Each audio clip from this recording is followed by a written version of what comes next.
Le dimanche de la joie. Cela peut sembler bizarre de fêter cette joie alors qu'autour de nous, le monde semble devenu fou. Cela peut sembler bizarre de fêter la joie d'une naissance alors que nous le savons, ce petit enfant va être poursuivi d'abord par Hérode qui va chercher à le faire mourir, le massacre des saints innocents, et jusqu'à Ponce Pilate qui va réussir à le condamner à mort. Pourquoi nous réjouir? Nous pourrions être pris pour des fous.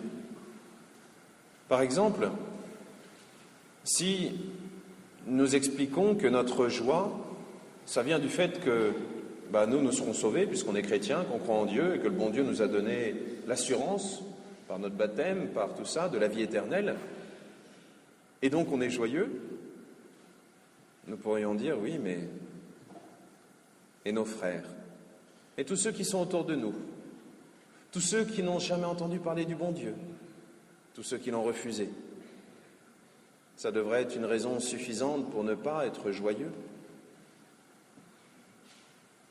Et puis, votre curé le raconte suffisamment souvent, notre belle France tombe malheureusement bien bas dans les lois qu'elle accepte de voter, dans ces espèces de demi-mesures.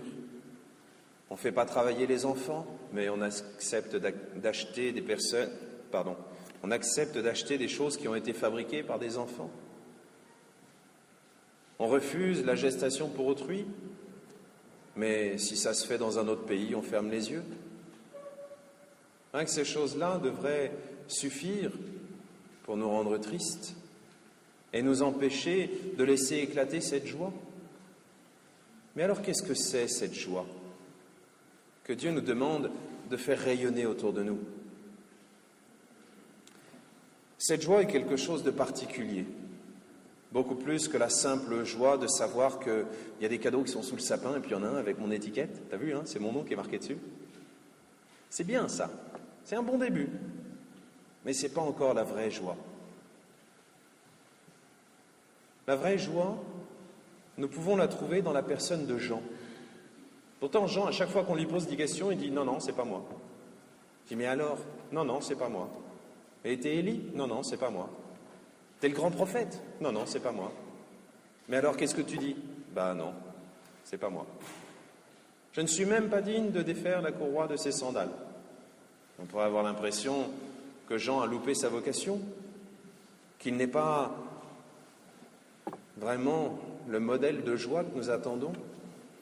Pourtant, Jean, Jésus l'a dit à un autre moment, c'est le plus grand de tous les prophètes. Parce que les prophètes, avant lui, annonçaient quelque chose qui allait arriver loin après, alors que Jean, lui, le touchait du doigt. Jean a dit, c'est lui, regardez. Et il y avait une personne là au milieu de la foule, et c'était Jésus. Et il n'a pas dit n'importe quoi, il a dit, voici l'agneau de Dieu. Comme à chaque messe, où le prêtre vous dit, voici l'agneau de Dieu.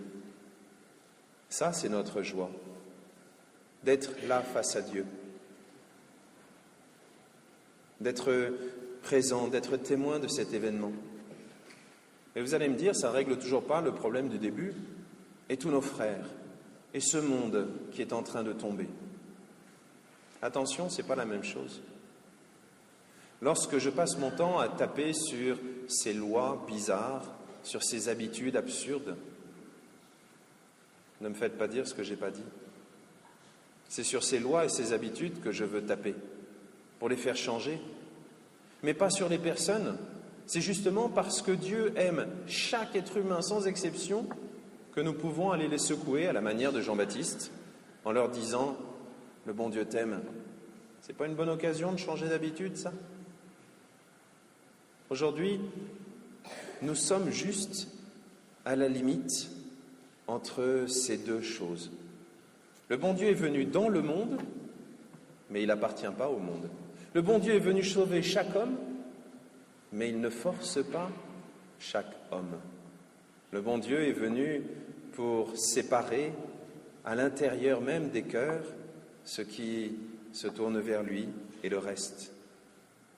Cette joie, c'est la joie de la justice, la joie de savoir que tout est accompli, la joie de savoir que même si on n'est pas parfait, le bon Dieu est capable de nous faire avancer vers lui. Cette joie, pour reprendre une autre image, ça serait celle de savoir que, quelle que soit la date où un enfant va naître, il va naître. Et on sait déjà qu'il est en bonne santé. Et on sait déjà qu'il est aimé. Aujourd'hui, nous le savons. Dieu est venu pour nous sauver. Il est venu pour chacun de nous. Et nous qui acceptons d'être ici, nous qui acceptons de l'aimer, nous savons qu'il fera chaque chose avec justice. Nous savons qu'il renouvellera ce monde.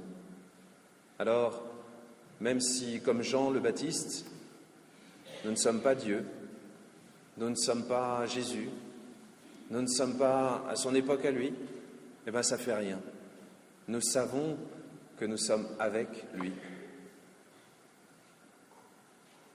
Aujourd'hui, que Dieu nous aide à avoir une joie pas simplement superficielle, mais une joie qui s'ancre dans l'éternité. Tout à l'heure, je vous parlais d'une maman qui savait que son enfant allait naître un jour. Nous savons que dans l'éternité, nous sommes ancrés en Dieu.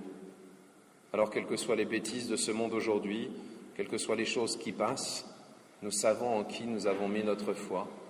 Et c'est cette joie-là que nous devons faire resplendir sur nos frères. Alors que Dieu nous aide à vivre cette joie, à la garder profondément comme notre trésor au plus profond de notre cœur et à l'offrir à tous ceux que nous rencontrerons, parce que cette joie sera bien plus grande si elle est partagée. Amen.